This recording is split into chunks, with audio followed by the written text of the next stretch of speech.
Sahabatku, ada sebuah kisah tentang seorang pemuda yang tinggal di rumah yang sangat sederhana di sebuah desa terpencil.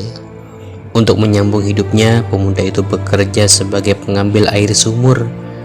Air itu digunakan untuk mengisi bak air di rumah majikan yang mempekerjakannya. Dengan pikulan dan ember kayu di sisi kiri dan kanan tubuhnya, sang pemuda tekun bekerja. Ia berjalan sepanjang 1 kilometer dilalui dengan riang. Sayangnya, ember yang dibawa si pemuda salah satunya bocor. Jika yang satu bisa membawa air seember penuh sampai tujuan, ember yang satunya lagi hanya bisa menyisakan setengah ember saja. Karena kondisi itu, setiap kali si pemuda mengisi air, ember yang bocor merasa kecewa karena tak bisa memberikan yang terbaik bagi pemiliknya. Seolah ia pun berkata kepada sang pemuda, "Tuan, saya sedih dan malu sekali. Saya meminta maaf," ungkap si ember. "Kenapa kamu sedih?" tanya tuannya. "Selama saya membantu tuan, saya hanya bisa menyumbangkan setengah ember air ke rumah majikan tuan. Akibat kondisi saya, tuan harus bekerja lebih keras lagi." Mendengar keluhan ember bocor, pemuda itu terdiam sejenak.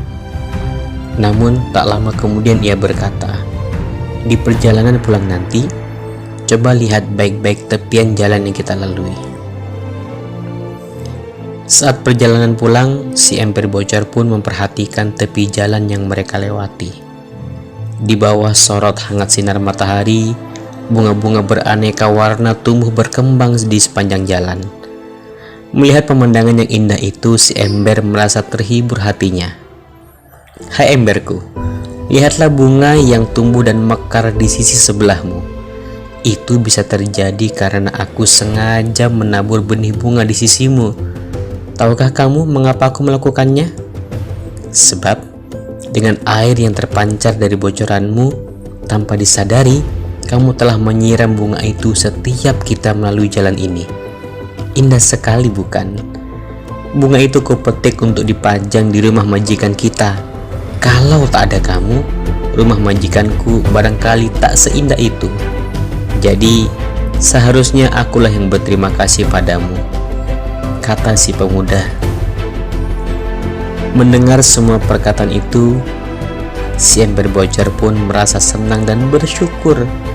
Meski dirinya tak utuh lagi, ternyata hidupnya masih tetap bisa berguna serta membahagiakan orang lain. Sahabatku, dari kisah di atas tersirat makna. Janganlah kita larut dengan segala kekurangan dan kelemahan semata, sehingga timbul perasaan rendah diri dalam mengarungi hidup ini. Padahal, sekecil apapun peran kita, sepanjang menaburkan kebaikan, pastilah keindahan pula yang bisa kita petik kelak. Tak ada manusia yang sempurna, maka kekurangan dan kelebihan adalah pasangan, karena mereka selalu bersama-sama dan tidak akan terpisahkan. Kalau kelebihan adalah anugerah dari Allah Subhanahu wa Ta'ala untuk manusia, maka jangan salah, kekurangan pun diadakan oleh Allah juga sebagai anugerah. Bagaimanapun kecilnya peranan pekerjaan yang kita emban, bila dilakukan dengan disiplin, insya Allah akan membawa kesuksesan pada kita. Jadi, sekalipun kita tidak ahli dalam hal matematika, IPA atau bahasa, tetaplah disiplin belajar. Tiada yang tidak mungkin jika kita lakukan dengan terus-menerus.